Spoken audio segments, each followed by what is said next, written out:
الحمد لله رب العالمين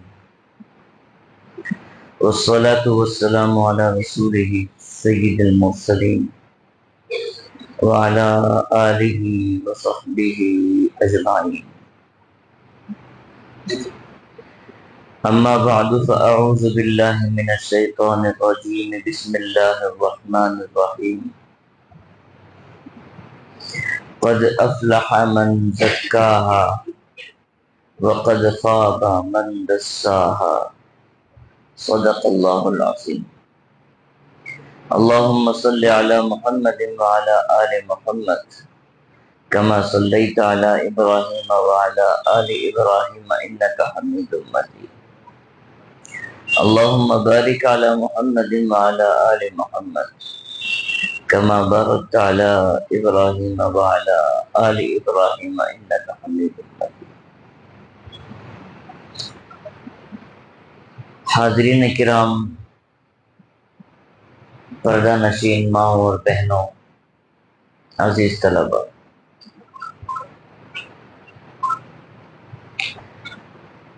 اللہ سبحانہ و تعالی نے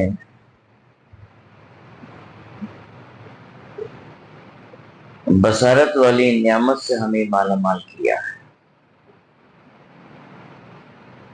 بصارت کہتے ہیں آنکھوں کی روشنی، آنکھوں کی بینائی. جو چیز ہم سامنے دیکھتے ہیں اس چیز کو آسانی سے سمجھ سکتے ہیں، دیکھ سکتے ہیں. یہ اللہ تعالیٰ نے ہمیں بصارت سے مالا مال کیا.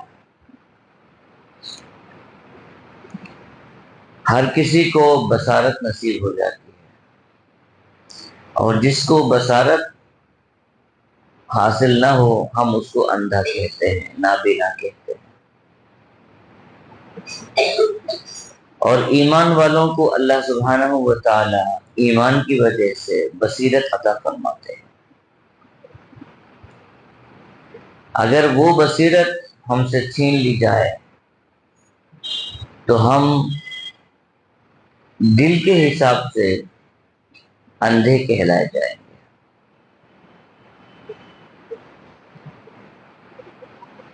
بصارت یہ ہر کسی کو نصیب ہو جاتی ہے، اور بصیرت حاصل کرنے کے لیے محنت کی ضرورت پڑتی ہے. جو چیز قیمتی ہوتی ہے وہ محنت ہی سے حاصل ہوتی ہے. انسان دنیا کی چیزوں کی طرف نظر جو کرتا ہے یہ آنکھوں کی بینائی سے ہے، اور مقصد زندگی کی طرف انسان جو سوچتا ہے، معرفت جو حاصل کرتا ہے،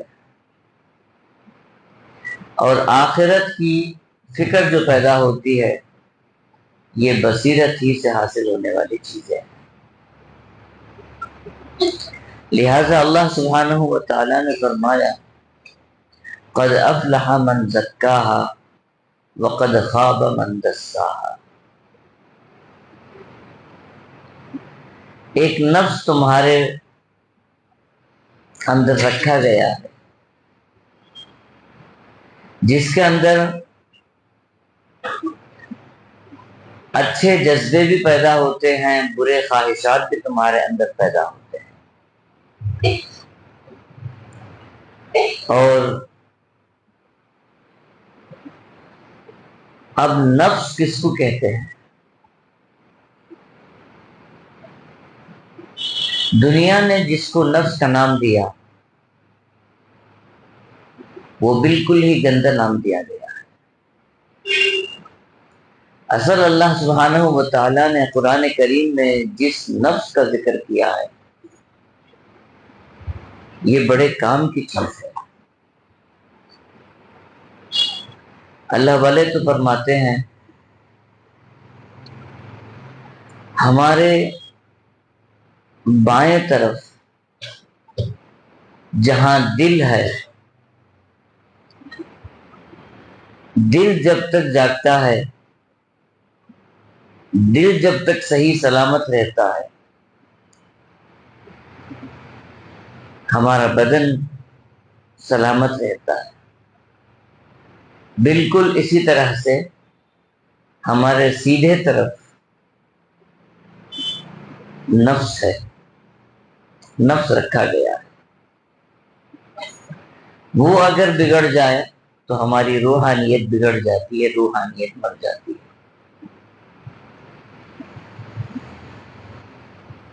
تو اب یہاں اس حساب سے دیکھو، اس کے 4 انگل نیچے دل ہمارا رکھا ہوا ہے، اور اس کے 4 انگل اوپر نفس ہمارا یہاں ہے، اور یہی نفس ہے جو اگر بگڑ جاتا ہے تو انسان کو گناہ کی طرف لے چلتا ہے، اور اس کو نفس امارہ کہا گیا ہے۔ انسان کا نفس اگر بگڑ جاتا ہے تو اس کو نفس امارہ کہا گیا ہے۔ اور اللہ والوں کی صحبت سے، عبادتوں سے، ذکر و اذکار سے اس نفس کو قابو کرنے کی کوشش کی جاتی ہے، تو انسان کی سب سے پہلی محنت گناہوں کو چھوڑنے کا ارادہ کرنا ہے۔ بغیر ارادے کے کوئی کام ہو نہیں سکتا۔ تو بندہ پہلے ارادہ کر لیتا ہے کہ مجھے اچھا بننا ہے اور گناہ چھوڑنا ہے، پھر گناہ چھوڑنے لگتا ہے۔ دھیرے دھیرے سے جیسے جیسے بندہ اپنے سدھار کی فکر پیدا کرتا ہے تو نفس اس کا نفس امارہ سے نفس لوامہ کی طرف چلے جاتا ہے۔ نفس لوامہ جو نفس گناہ کرنے پر بندے کو مجبور کرتا تھا، اب جب کوئی گناہ سوچتا ہے تو فوراً نفس کہتا ہے تم عبادت گزار ہو، مسجد جانے والے ہو، یہ گناہ تمہارے لیے کیسے جچ سکتا ہے؟ یہ گناہ کرو گے تو ہماری عبادتیں برباد ہو جائیں گی، یہ گناہ کریں گے تو نورانیت ہماری ختم ہو جائے گی۔ اس طریقے سے بندے کو نفس جو ہے روکنے رکھتا ہے تو لوامہ ہے، اور بندہ محنت کرتے کرتے کرتے جب اپنے آپ کو گناہوں سے محفوظ کر لیتا ہے تو نفس مطمئنہ کہا گیا۔ نفس مطمئنہ کا دوسرا نام، ہمارا نفس جو ہے ہم سے مایوس ہو جاتا ہے کہ یہ تو اب کوئی بات ہماری سننے والا ہے ہی نہیں۔ جیسے ہمارا ایک دوست ہوتا ہے، برا دوست ہے، برائی کی طرف ہمیں بار بار ستاتا ہے اور برائی کی طرف ہمیں لے چلتا ہے، تو یہ دوست ہمارا امارہ رہتا ہے۔ اور ایک دوست وہ ہوتا ہے جو ہمیں گناہ پر ٹوکتا رہتا ہے، تو وہ دوست لوامہ ہوتا ہے۔ اور ایک دوست وہ ہے جو کبھی ہمیں گناہ کی طرف نہیں، جب بھی آتا ہے ہم سے اچھی باتیں ہی کرتا ہے، اور جب بھی آتا ہے مسجد کی طرف ہی لے چلتا ہے، اچھے کاموں کی دعوت دیتا رہتا ہے، تو یہ مطمئنہ کی مثال ہے۔ لہذا فرمایا قد افلح من زکاہا۔ دنیا کے اندر کامیاب انسان سمجھنے کے لیے الگ الگ معیار ہوتے ہیں۔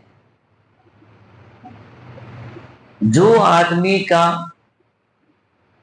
دھیان جس طرف ہو، جس چیز کا جس کو دھن سوار ہو، وہ اسی میں اس کو لگا کے کہے گا کہ یہ کامیاب ہے۔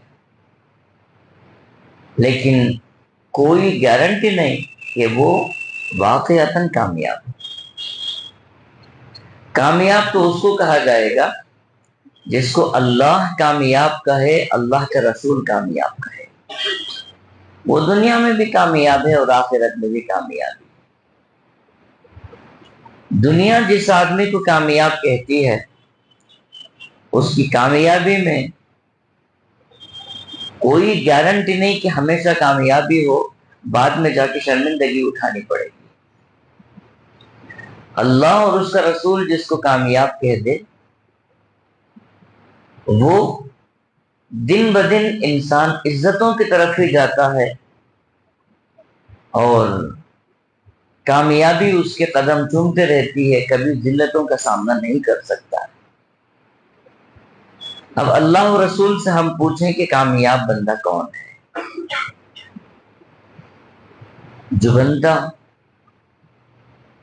ایک مشن تیار کیا ہے، جو کمپنی ایک مشن تیار کی ہے، اسی کمپنی ہی سے پوچھیں گے کہ اس مشن کو چلا کیسے سکتے ہیں، ہم کیسے ہم چلا سکتے ہیں، اور اس کو محفوظ رکھنا ہے تو کیسے محفوظ کرنا ہے، اور اگر اس میں کچھ خرابی آ گئی ہے تو اس خرابی کو دور کرنے کے لیے کون سا طریقہ استعمال کرنا ہے۔ اس کارخانے سے ہم رابطہ کریں گے تو صحیح ہمیں فیصلہ مل سکے گا۔ بالکل اسی طریقے سے اللہ سبحانہ و تعالی انسانوں کے خالق ہیں، انہوں نے ہمیں پیدا کیا ہے، تو ہماری پیدائش کیوں ہوئی اور ہم اچھے کیسے رہ سکتے ہیں اور ہمارا انجام کیسے ہو، یہ سارے چیزیں اللہ ہی سے پوچھیں گے۔ اور اللہ سے پوچھنا ہو، اللہ سبحانہ و تعالیٰ نے پیغمبروں کا سلسلہ برابر چلایا۔ نبی آخر الزمان صلی اللہ علیہ وسلم سب سے آخری پیغمبر بن کر مبعوث ہوئے، تو آپ ہی سے پوچھیں گے ہم کہ صحیح انسانیت کس کو کہتے ہیں۔ تو جو طریقہ ہمیں آپ سے ملے گا، قرآن سے ملے گا، حدیث سے ملے گا، وہ طریقہ ہمارے لیے 100% کامیاب طریقہ ہے۔ اب اگر ہم پوچھتے ہیں کہ ہم سارے لوگوں میں کامیاب کون بندہ ہے، تو قرآن کریم کہتا ہے قد افلح من زکاہا، نفس کے اوپر جو محنت کیا وہ بندہ کامیاب ہے۔ وقد خواب من دساہا، اور جو آدمی نفس کو یوں ہی چھوڑ دیا وہ خائب و خاسر ہے۔ اس کی مثال آپ کا اپنا بچہ ہے، آپ نے اس کی تربیت کی تو وہ آپ کی آنکھوں کی ٹھنڈک بنے گا۔ اگر آپ نے اس کو یوں ہی آزاد چھوڑ دیا تو وہی آپ کا وہ بیٹا جس سے آپ کو بڑی عزت ملنے والی تھی، وہ وبال جان بن جائے گا۔ ویسے ہی ہمارے اپنے اندر جو نفس ہے، قرآن کریم کہتا ہے کہ اس کی تربیت کی ذمہ داری تمہارے اوپر ہے، اس کو سدھار لو تو پھر تمہاری دنیا بھی بن جائے گی اور آخرت بھی بن جائے گی۔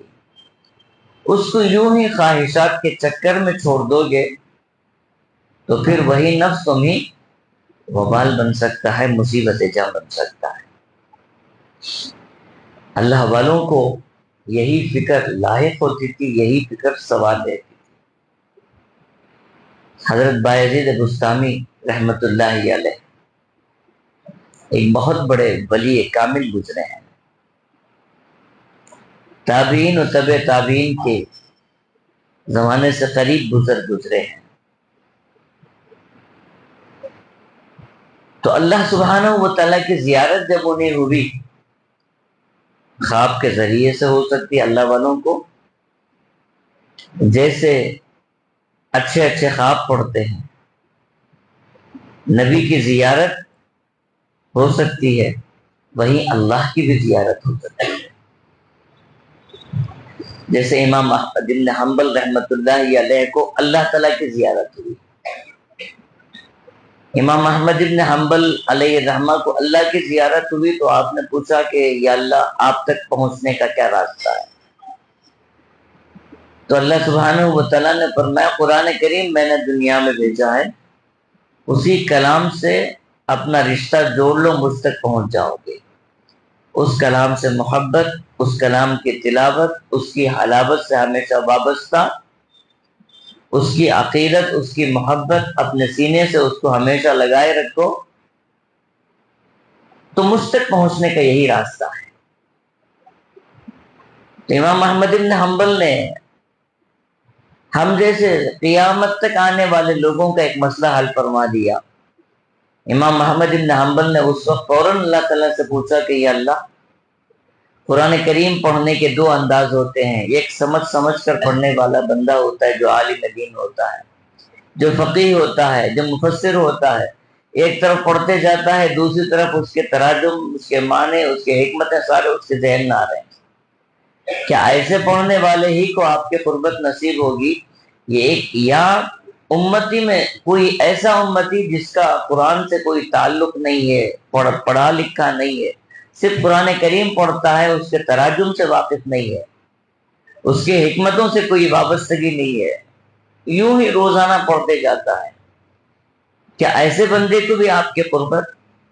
اللہ تعالیٰ نے فرمایا بفہم او بلا فہم، سمجھ کر پڑھو یا نہ سمجھ کر بھی پڑھو، قرآن کریم وہ چیز ہے کہ جب اس کو اپنے ہاتھ میں لے لو گے تو میں ان کے سامنے رہوں گا، جب پڑھنا شروع کرو گے میری قربت ان کو نصیب ہو جائے گی، میری محبت انہیں نصیب ہو جائے گی۔ تو قرآن کریم ویسی چیز ہے۔ تو حضرت بایزید بستامی رحمۃ اللہ علیہ کو جب زیارت ہوئی تو آپ نے پوچھا یا رب کیف اصل الیک، اے میرے رب آپ تک پہنچنے کے لیے کیا نسخہ ہے، کیا طریقہ میں اپناؤں؟ تو صوفی آدمی جب پوچھ رہا ہے تو اللہ تعالیٰ بھی صوفیانہ جواب دے رہا ہے۔ اللہ تعالیٰ نے فرمایا دع نفسک وتعال، اپنے نفس کو چھوڑ دے اور میری طرف آ جا، یا فرمایا کہ اترک نفسک وتعال، نفس پر قدم رکھ، خواہشات کو ختم کر، پھر تو راستہ جو کھلے گا وہ میری ہی طرف آئے گا۔ تو حضرت بایزید بستامی رحمۃ اللہ علیہ ہمیشہ فرماتے تھے کہ بھائی جنت دو قدم میں ہے۔ اکثر لوگ جو ہے اس چھوٹے سے ملفوظ کو حدیث بول کے لکھ دیتے ہیں، یہ حدیث نہیں ہے۔ جنت دو قدم میں ہے، پہلا قدم نفس پر رکھو، دوسرا قدم جنت میں ہے۔ یہ حضرت بایزید بستامی رحمۃ اللہ علیہ کا قول ہے۔ تو اسی کی طرف اشارہ ہے، قد افلح من زکاها وقد خاب من دساها۔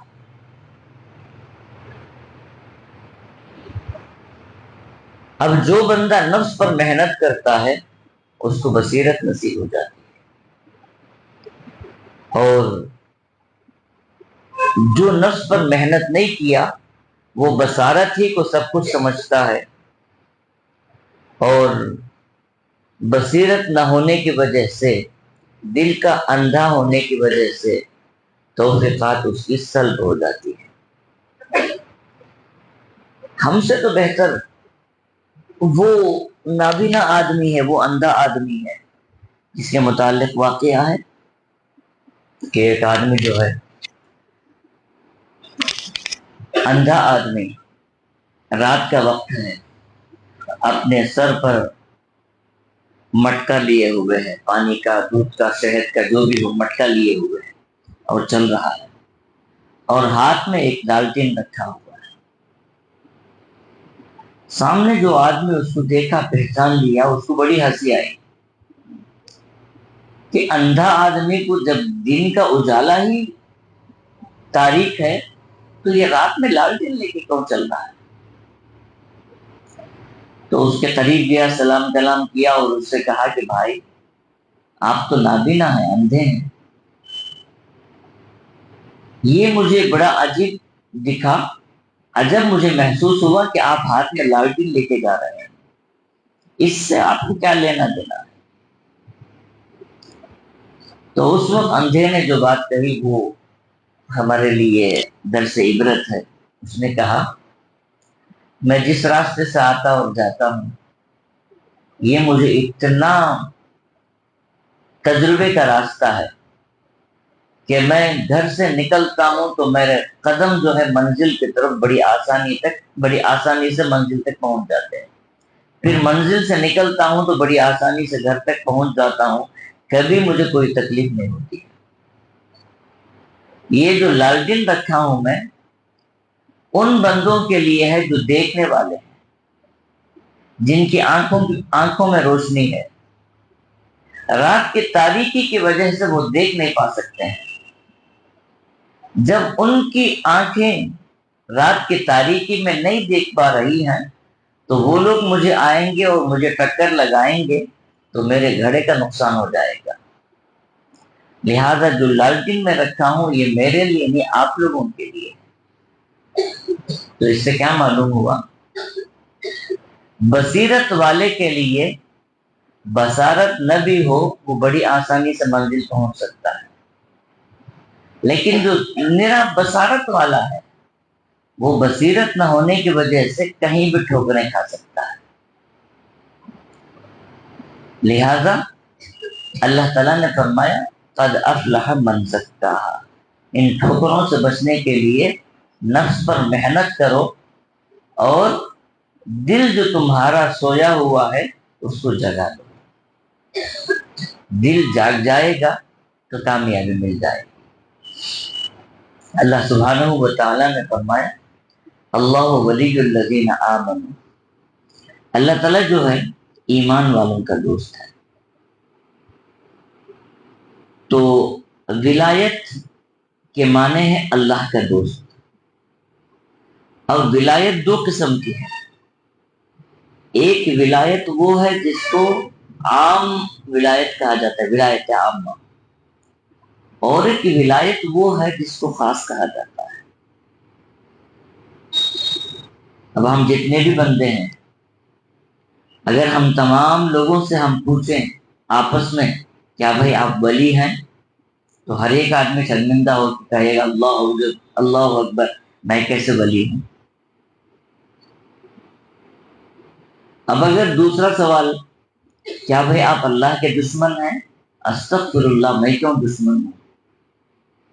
تو دو ہی چیز ہیں، دشمن جو بندہ نہیں ہے نا وہ ولی ہے۔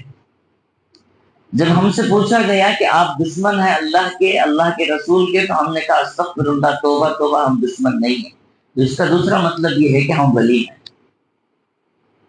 تو اللہ تعالیٰ نے اس کو کہا کہ ولایت عامہ ہے، جتنے بھی مسلمان بندے ہیں، ایمان والے بندے ہیں، یہ سب کے سب ولی ہیں، اللہ کے دوست ہیں۔ اور ایک ہے ولایت خاصہ۔ ولایت خاصہ جو ہے یہ محنت کرنے سے حاصل ہوتی ہے۔ دنیا کے اندر اللہ سبحانہ و تعالیٰ نے دو چیزیں اللہ کے قربت کے رکھے ہیں، ایک کا نام ہے نبوت، ایک کا نام ہے ولایت۔ نبوت جو ہے اللہ تعالیٰ اپنے چنے ہوئے منتخب بندوں کو اچانک سے عطا فرما دیتے ہیں اور ان کو نبی بنا دیا جاتا ہے، اور جس وقت ان کو نبوت مل جاتی ہے وہ روئے زمین پر ان سے بہتر، ان سے پاک پاکیزہ کوئی بندہ رہ نہیں سکتا۔ لیکن ولایت جو ہے یہ محنت کے ذریعے ہی حاصل ہو سکتی ہے اور ہر ایک بندے کو یہ نصیب ہو سکتی ہے۔ نبوت ہر ایک بندے کو مل نہیں سکتی ہے، لیکن ولایت ہر ایک بندے کو حاصل ہو سکتی ہے۔ جو جو محنت کرے گا اس کو ولایت نصیب ہو جائے گی۔ تو بزرگان دین کے زبان میں اس کو نبوت کو وہ بھی کہا جاتا ہے، خود بخود نصیب ہو جانے والی چیز کسی کسی کو، اور اس کو کسبی کہا جاتا ہے۔ مطلب یہ ہے کہ بندہ محنت کے ذریعے اس کو حاصل کر سکتا ہے۔ جیسے کوئی بھی بندہ کوئی کام کرتا ہے، اب دوسرے آدمی سے پوچھا کہ بھائی کیا آپ بھی یہ کر سکتے ہیں، تو وہ کہے گا میں جب سیکھ جاؤں گا تو میں بھی کروں گا، میں محنت کروں گا تو میں بھی کر سکتا ہوں۔ تو ولایت اتنی آسان چیز ہے کہ بندہ جب محنت کرنا شروع کر لیتا ہے، من جاہد فإنما یجاہد لنفسہ، محنت کرنے لگتا ہے تو ولایت نصیب ہو جاتی ہے۔ اور جب ولایت نصیب ہو جاتی ہے تو اللہ تعالیٰ نے فرمایا ان اولیاؤہ الا المتقون، یہ ولایت خاص جو ہے یہ تقوی والوں کو نصیب ہوتی ہے۔ اور تقوی یہی تو ہے کہ بندہ پہلے ارادہ کر لیں کہ میں گناہ چھوڑ دوں گا، کیونکہ انسان کی زندگی کب تک ہے یہ تو ہمیں معلوم نہیں ہے، اور ایسے ہی زندگی ہماری غفلتوں میں گزرتی رہے تو ہماری زندگی جو ہے وبال بنے گی، یہ تو پکا یقین ہے۔ جب یہ معلوم نہیں ہے کہ ہماری زندگی کب تک ہے تو کم سے کم یہ تو معلوم ہے کہ ہماری زندگی کیسے گزر رہی ہے۔ حدیث پاک میں فرمایا گیا استفت قلبک، تم کتنے پانی میں ہو اور تم کیسے ہو، سامنے والے سے پوچھ کر خوش ہونے کی ضرورت نہیں ہے۔ دوسرے بندے سے ہم پوچھے کہ میں کیسے لگ رہا ہوں تو سامنے والے نے کہا ماشاءاللہ آپ زبردست آدمی ہیں، یہ تو ویسی مثال ہو گئی کہ ایک بادشاہ جو ہے اعلان لگا دیا تھا کہ میں سوتا رہوں اور مجھے پتہ تک نہ چلے، کوئی بندہ آ کے میرا چہرہ بنا دے تو میں اس کو انعام دینے والا ہوں۔ کئی قسم کے حجام آئے، جو آیا جیسے ہی وسترا رکھتا ہے اڑ جاتا ہے، بولتا ہے کہ نہیں تو بھی پھیلا ہے۔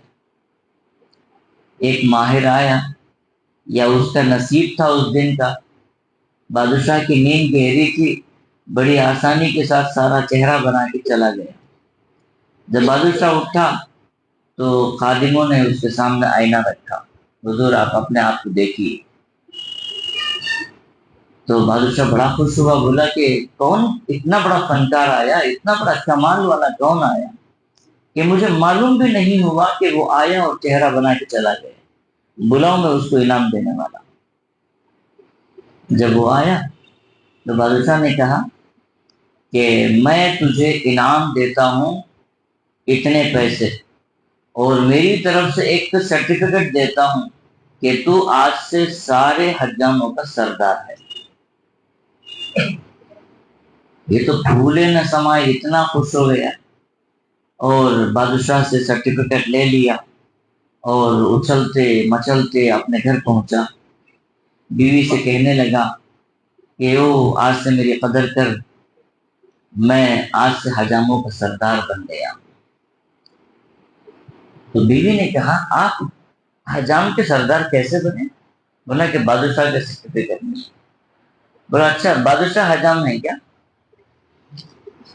بادشاہ حجام ہے کیا کہ جو سرٹیفکیٹ دیے ہیں؟ بیوی اس وقت بولنے لگی بستی کے سارے حجام مل کر اگر آپ کو کہتے ہیں کہ آپ سردار ہیں تب جا کے کچھ بات میں وزن ہے۔ بادشاہ کو حجامت سے کوئی تعلق نہیں، کوئی جانکاری نہیں، وہ بول دیا حجام، آپ سردار ہیں تو کیسے حجام بن جائیں گے؟ تب جا کے اس کی آنکھ کھلی، یہ سرٹیفکیٹ تو ردی کی ٹوکری میں ڈالنے کے قابل ہے۔ تو بالکل اسی طریقے سے ہم سامنے والے آدمی کے کہنے سے کہ ماشاءاللہ آپ بڑے نیک آدمی ہیں، ہم نیک نہیں ہو سکتے ہیں۔ سامنے والا کہہ دے کہ آپ کے چہرے میں بڑا نور ہے، ہم ویسے نورانی آدمی نہیں بن سکتے ہیں۔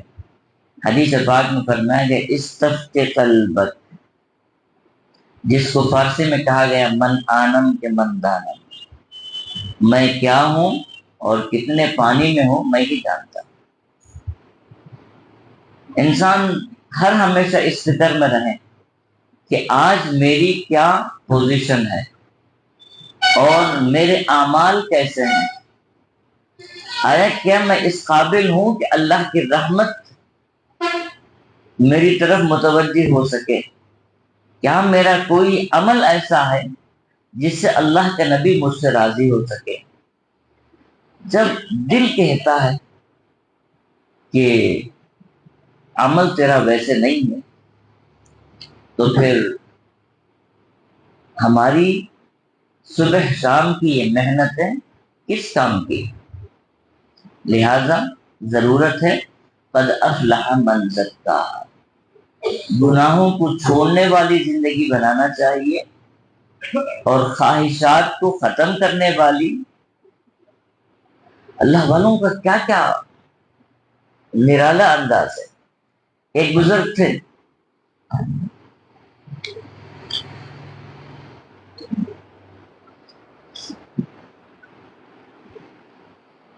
جن کے گھر میں فاقہ تھا، تنگ دستی تھی۔ ایک شاگرد آیا بڑا ہوشیار، شاگردوں میں بھی عجیب عجیب ہوتے ہیں۔ کچھ شاگرد ہوتے ہیں جو چہرے سے پڑھ لیتے ہیں اور کچھ شاگرد ہوتے ہیں جنہیں کوئی پتہ بھی نہیں چلتا۔ تو ایک شاگرد آیا، دیکھا تو حضرت کا چہرہ اترا ہوا ہے۔ حضرت کا جب چہرہ اترا ہے، آج ایک ملبوس میں پڑھا، ہمارے ایک بہت بڑے بزرگ گزرے ہیں، مولانا عاشق الہی بلند شہری رحمۃ اللہ علیہ۔ مولانا تقی عثمانی صاحب دامت برکاتہم لکھتے ہیں کہ مولانا عاشق الہی بلند شہری رحمۃ اللہ علیہ اچانک ہمارے مدرسے سے چھٹی لیے اور مدینے کی طرف ہجرت فرما دی۔ کوئی آمدنی کا ذریعہ نہیں، بس مدینے کا عشق، مدینے سے محبت، مدینہ پہنچ گئے۔ حضرت فرماتے ہیں اسی سال میں مجھے حج جانا ہوا۔ جب حج کے لیے پہنچا تو مکہ مکرمہ میں حضرت وہاں تشریف فرما تھے۔ جب معلوم ہوا کہ میں آیا ہوں تو محبت میں حضرت خود میرے بلڈنگ تشریف لائے ملاقات کے لیے۔ تو میں نے حضرت کے ظاہری حالات کو دیکھا اور مجھے فکر لاحق ہوئی، اور میں اس وقت پوچھنے لگا کہ حضرت آپ کا گزارا کیسے ہو رہا؟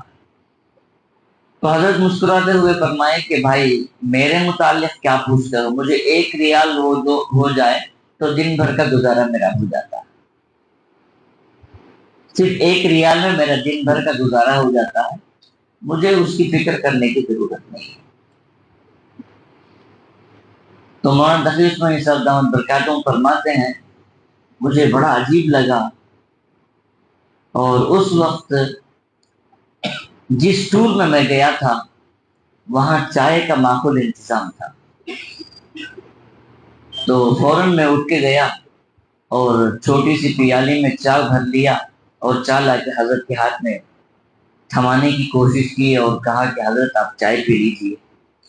تو حضرت حالانکہ فاقہ ہے، حضرت جو ہے فرمانے لگے بھائی یہ میرے لیے جائز نہیں، یہ اپنے آئے ہوئے مہمانوں کے لیے ٹور والا چائے کا انتظام کرتا ہے، آپ لوگ مسافر ہیں آپ پی سکتے ہیں، میں یہاں رہنے والا ہوں تو مجھے یہ پینے کی اجازت نہیں ہے۔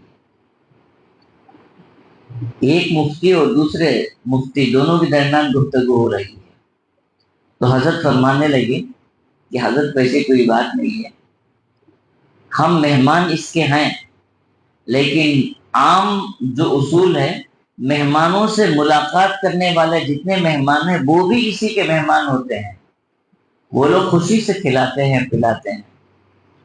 تو حضرت عاشق الہی بلند شہری فرمانے لگے بھائی لمبی لمبی باتیں بنانے کی ضرورت کیا ہے، میں چائے نہیں پیتا، چھوڑ دو مجھے۔ اور چائے نہیں پی، ایسے اٹھ کے چلے گئے۔ تو اللہ والوں کا یہ حال ہے کہ وہ اپنی آخرت بنانے کے لیے کتنے متفکر ہوتے تھے۔ تو ویسے ہی کیا بتا رہا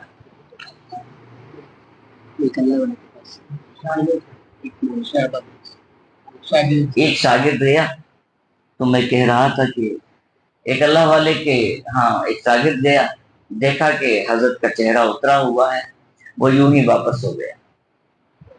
اللہ والے بھی اس کو دیکھ لیے۔ اب یہ سیدھے گھر گیا اور اپنی ماں سے کہا کہ جو بھی کھانا بنا ہوا ہے وہ دے دیجیے، ہمارے حضرت جو ہے بھوکے ہیں، میں ان کے جا کے کھلا کے آ جاؤں گا۔ اب کھانا لے کے جب پہنچے تو حضرت نے فرمایا بھائی یہ میرے لیے جائز نہیں ہے، اس کو اشراق نفس کہا جاتا ہے۔ نفس جس کا منتظر تھا وہ چیز آئی ہے، یہ ہمارے لیے جائز نہیں ہے۔ جب تو یہاں سے گیا میرا دل بولا کہ میری بھوک کو یہ برداشت، یہ جو ہے سمجھ گیا ہے، اب یہ کھانا لانے کے لیے گیا ہے اور برابر تو کھانا لے کے آیا، میں یہ کھانا نہیں کھا سکتا ہوں۔ تو شاگرد بھی ناراض ہو کہا کہ حضرت آپ کی محبت میں لے کے آیا ہے، جب آپ کھاتے نہیں ہیں تو چھوڑ دیجئے، کوئی بات نہیں، میں چلتا ہوں۔ چلا گیا۔ جانے کے 5 منٹ کے بعد پھر اس توشے کو لے کے اندر آیا اور آ کے بولا اب تو نا امیدی ہو گئی تھی نا، اب میں جب کھانا لے کے چلے گیا نا امیدی ہو گئی، پھر توکل شروع ہو گیا، اللہ کی طرف نظر ہو گئی کہ جو کھانا ہے وہ بھی چلا گیا، اب مولا دے گا تو ہی کھانا ہے، یہ کیفیت ہوگی نا، اب کھا لیجیے۔ یہ سمجھدار شاگرد۔ اس طریقے سے قد افلح من زکاہا، نفس پر جب محنت کرتے ہیں تو بصیرت جاگ جاتی ہے۔ ایک بزرگ تھے شاہ رسول نما، ان کے متعلق تھا کہ وہ جس پر رجوع ہوتے ہو، جس کی طرف آپ ایک نظر کر دیتے، نبی کریم صلی اللہ علیہ وسلم کی زیارت انہیں ہو جاتی۔ یہ بڑا مشہور تھا اور حضرت کی عادت تھی کہ جب کوئی بندہ آتا اور آ کے کہتا کہ اللہ کے رسول کی زیارت کرنا چاہتا ہوں، تو بولتے کہ کچھ رقم وہاں ڈال دو لنگر میں، یعنی جو خانقاہ چلتی ہے اس پہ ڈال دو، پھر زیارت کراتا۔ وہ کچھ رقم لا کے ڈال دیتے، حضرت اس پہ توجہ فرماتے اور پھر زیارت ہو جاتی۔ ایک مرتبہ بیوی کہنے لگی کہ آپ اتنے لوگوں کو زیارت کراتے ہیں، اپنے اپنے خاص خاص لوگوں کو، دیندار لوگوں کو، اور میں یہ ہوں تمہاری بیوی، آج تک آپ نے کبھی زیارت ہی نہیں کرائی۔ تو حضرت نے فرمایا وہ لوگ کچھ لا کے خانقاہ کے لیے ڈالتے ہیں اور میں زیارت کراتا ہوں، تم بھی کچھ ڈالو، کرا دیتا ہوں۔ تو بیوی بولنے لگی یہاں چولہا سلگنے کے لیے کوئی چیز ہے نہیں، فاقہ چل رہا ہے اور آپ مجھ سے پیسے مانگ رہے ہیں، کون سے پیسے یہاں رکھے ہوئے ہیں؟ تو کچھ دیر بحث ہوئی، پھر حضرت فرمانے لگے ایسے کرو کہ میں نماز جا کے آنے تک تم نہا دھو کے ایک اچھا سا لباس پہن کے سر پہ دوپٹہ اوڑھ کے جیسے دلہن بیٹھتی ویسے بیٹھ جاؤ، میں آؤں گا اور زیارت کرا دوں۔ اب بیچارے عشق رسول میں نہا دھو کر کپڑے بدل کے سر پہ دوپٹہ اوڑھ کے وہ بیٹھی ہوئی ہے۔ اب حضرت نے کیا کیا، سیدھے مسجد پہنچے، وہاں سالے صاحب ملے، سالے کو بولے کہ بھائی ذرا آؤ اپنے گھر کی خبر دو۔ سالے بولے کہ کیا بات ہے؟ بولے کہ آپ کی بہن جو ہے ان کو دلہن بننے کی بری خواہش آ گئی، آگے دیکھو کیسے بن سنور کے بیٹھی ہوئی ہے۔ اب وہ بھی ہنستا ہوا آ گیا بیچارہ، گھر آ کے دیکھا تو صحیح واقعی ویسے ہی ہے، نئے کپڑے بھی ہیں، کمرے میں بن سنور کر دلہن بن کے بیٹھی ہے۔ تو سالے صاحب آئے اور ان سے مذاق کیے تو بیچاری کو رونا شروع ہو گیا کہ ایک طرف تو زیارت نہیں کرائے اور دوسری طرف ان کے کہنے پہ میں بن سنور کے بیٹھی تو اب انہوں نے میرے ساتھ مذاق کیا ہے۔ وہ روتی ہوئی بیچاری خاموش ہو گئی اور سالہ بھی جب تک تھا وہ رہا چلا گیا۔ اب بیچاری خاموش ہے، بات چیت بھی نہیں ہے، روتے روتے جب وہ سو گئی تو حضرت نے اس پہ توجہ فرمائی. اب جا کے آپ صلی اللہ علیہ وسلم کی زیارت ہو گئی. اٹھی تو بڑی خوش ہو کے اٹھی اور کہنے لگی کہ آپ صلی اللہ علیہ وسلم کی زیارت ہو گئی. تو شاہ رسول نما نے اس وقت معافی چاہتے ہوئے فرمایا کہ لوگ جب پیسے لا کے دیتے ہیں دل ان کا ٹوٹتا ہے، اور اللہ تعالیٰ فرماتے ہیں کہ دل ٹوٹے ہوئے کے قریب میں رہتا ہوں. ٹوٹے ہوئے دل جب رہتے ہیں اس وقت میں زیارت کرا دیتا ہوں. اور تمہارے پاس پیسے نہیں تھے تو میں ایک راستہ ایسا بھی نکالا کہ تمہارا دل ٹوٹے اور تمہیں زیارت ہو جائے.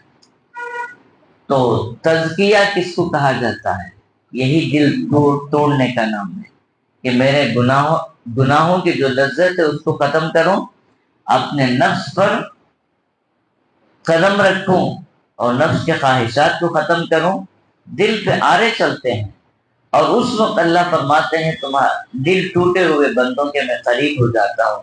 اسی کو کہا جاتا ہے قد افلح من زکاہا وقد خاب من دساہا. اللہ تعالی ہمیں سنبھلنے سنورنے کی توفیق عطا فرمائے. وآخر دعوانا